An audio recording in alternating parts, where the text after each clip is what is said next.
To get drafted in the NBA, you need to be special. You need to have the perfect amount of athleticism, of strength, of skill. Oh wait, what? You just need to be a random 7-footer from Europe with no skill or talent at all, and you can be drafted number 5 overall? Awesome! Hulk! Smash! Welcome to the 7 worst NBA players in NBA history. Number 7, standing 6'9", a first-round pick, Oliver Miller. In his career, he even went up to being as big as 375 pounds. He wasn't fast enough or athletic enough to make plays. He wasn't tall enough to be a minute bull who just blocks all the shots. So his career eventually ended. And then it gets worse. He went to the Harlem Globetrotters. Oh, okay, Greg, end of story. He got cut by the Harlem Globetrotters. He got released by the Globetrotters for, quote-unquote, having no appreciation for what it takes mentally and physically to be a Harlem Globetrotter. Number 6. Meng Bati. That guy was another international player who just did not prove anything. There's no problem with being an international player. Some of the best players in the history of the NBA, even today in the NBA, are international. They're studs, and I love seeing that. But that guy didn't prove anything. He won a championship, but of all the players that won a championship, he's arguably the least productive and worst. He averaged more fouls than points. How? Sway. Well, you know, Greg, since the best NBA players have rings, I guess you could say this guy is better than Russell Westbrook, because Russell Westbrook doesn't have a ring. Good one. You're hilarious. Haha.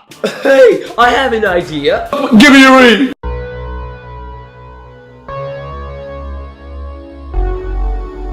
Number 5. So you know those times where a GM sees a really tall guy from some random country and thinks, wow, he can be the next Kristaps Porzingis. He can be the next Dirk Nowitzki. No. Nicolas. That guy did not do anything he was expected to do. There are reports that the Nuggets front office never actually saw him play and still drafted him. That they never saw him play the few games he played and still drafted him number 5 overall. Number 4. In the NBA, being bald isn't a bad thing. Some of the greatest players in NBA history went bald. Oh, wait, whoa, pause!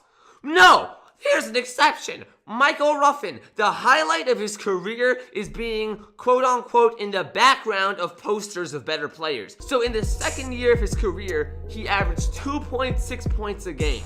And that got people excited because you know what? This was just a start. He's gonna get more minutes. He's gonna become a star. He never averaged more than 2.6 points again for the rest of his career. To have more career fouls than career points. No, I don't care what you say. That's impressive. Knowledge. Now will the Wizards foul down the floor. And it's a deflection by Ruffin. And the play continues. Peterson got it! I don't believe it! Is it gonna be Downs? We gotta check it out. If it's good, we're going into overtime and a Hail Mary 3 by Mo Pete. I don't believe what I just saw. You're stupid. Number 3. So you know when you watch a D-League game and you see a really good player? Oh wait, you don't watch D-League games? Yeah. Neither does the NBA. No one watches D-League games except like the uncle of one of the D-League players who's trying to show support in the back row. So this guy over here, a 6'9", ball handling 2-guard, oh man, Sun Yu, had a couple good D-League games. So the Lakers offered him a contract, and, well, in his first game, wait for it, in 5 minutes, he got 4 and 2. No, not that either. No.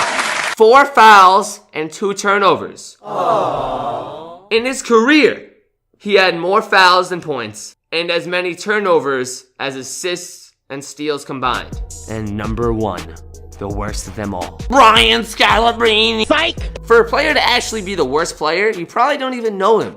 He's probably so bad that you literally didn't even know him.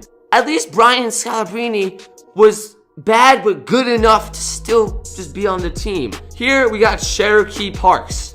I know that sounds like a place, but no, it's the worst NBA player in history. So he averaged 12.5 points and 6.7 rebounds. That's not bad. Pretty. Wait. Wait. Okay. Never mind. He averaged that in college. My bad. Those are pretty average numbers for college. Okay. And then his NBA career. In 9 years, I don't know how he lasted 9 years. Don't ask me. He was with 7 teams.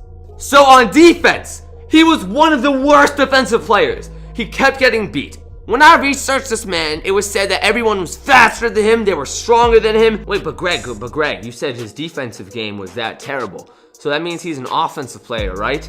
Yup, that's what he was drafted for, his offensive skill set, which really separates him from the rest. Literally. The best year of his 9-year career of an offensive skilled player was 6.3 points per game.